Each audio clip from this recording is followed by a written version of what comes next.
എന്നാൽ പുള്ളി എല്ലാ സമുദായക്കാരോടും ഇങ്ങനെയാണ് ചെയ്യുന്നത്? അതുമല്ല. ഇതേ സത്യപ്രതിജ്ഞയായിട്ട് ആദ്യം അങ്ങോട്ട് പോയത് നിങ്ങൾക്ക് ഓർമ്മയുണ്ടോ? ആദ്യം പോയത് തിരുവനന്തപുരത്തെ ലത്തീൻ ആർച്ച് ബിഷപ്പിൻ്റെ അടുത്തേക്കാണ്.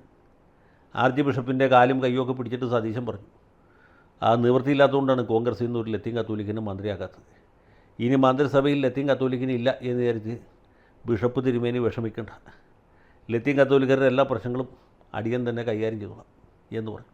അദ്ദേഹത്തെ സാന്ത്വനിപ്പിച്ചു, സമാധാനിപ്പിച്ചു. ബിഷപ്പിന് അതുകൊണ്ട് വലിയ സമാധാനമൊന്നും ഉണ്ടായില്ല, അത് വേറെ കാര്യം. എങ്കിൽ പോലും അതാണ് ആദ്യം ചെയ്തത്. അത് കഴിഞ്ഞിട്ട് എന്ത് ചെയ്തു? അത് കഴിഞ്ഞ് ഈ പോകുന്ന വഴിക്കുള്ള സകല മെത്രാന്മാരും കണ്ട് കൈമുത്തുകയും അവരുടെ കാല് തൊട്ട് തൊഴുകയും ചെയ്തു. അതും കഴിഞ്ഞിട്ട് എന്ത് ചെയ്തു? പാണക്കാട്ട് പോയി. ബക്രീദിൻ്റെ അന്ന് പാണക്കാട്ടായിരുന്നു പുള്ളിയുടെ ഉച്ചയൂണ്. കാരണം എന്താ വെച്ചാൽ സ്വന്തം വീട്ടിൽ അരിയില്ലാത്തതുകൊണ്ടല്ല, ചോറ് വയ്ക്കാത്തതുകൊണ്ടല്ല. പാണക്കാട്ട് ബിരിയാണിക്ക് ഈ പറവൂർ വെടിമറയിൽ കിട്ടുന്ന ബിരിയാണിയേക്കാൾ സ്വാദ് കൂടുതലുള്ളതുകൊണ്ടുമല്ല.